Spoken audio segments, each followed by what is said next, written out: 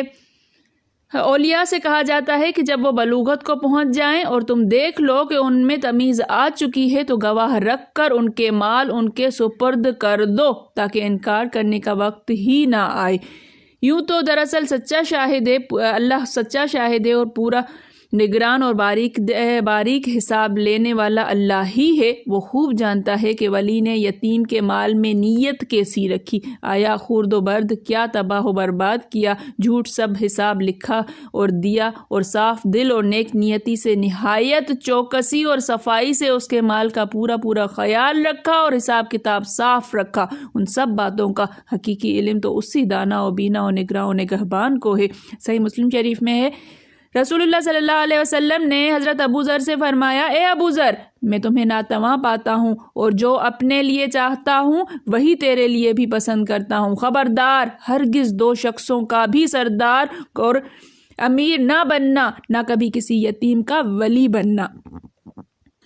بہت ہی مشکل امر ہے، بہت ہی یہ ولایت جو ہے یتیم کا کفیل ہونا، یتیم کا ولی ہونا، یتیم کے مال کی رکھوالی کرنا اور اس کے مال کی حفاظت کر کے اس کو واپس کر دینا بہت ہی مشکل ہے، اس کا حساب بھی اتنا ہی مشکل ہوگا۔ اللہ تعالیٰ محفوظ رکھے جس کے پاس جس کے خاندان میں جس کی کفالت کے زیر نگرانی زیر ولایت ایسے بچے موجود ہیں، خدا را ان کی بہت زیادہ خیال رکھیے، ان کا بہت زیادہ خیال رکھیے، ان کے کوئی ذرا سی بھی حق تلفی نہ ہونے دیجیے، کیونکہ اس کا پھر اللہ نگہبان ہے، اللہ تعالیٰ حساب لینے والا ہے۔ اللہ تعالیٰ معاف فرمائے۔ میرے پڑھانے میں، آپ کے پڑھنے میں، میرے سمجھانے میں، آپ کے سمجھنے میں کوئی غلطی خطا بھول چوک ہو گئی ہو تو میں اللہ کے حضور میں توبہ کرتی ہوں اور معافی کی خواستگار ہوں۔ ربنا تقبل منا انک انت السمیع العلیم۔ السلام علیکم ورحمۃ اللہ وبرکاتہ۔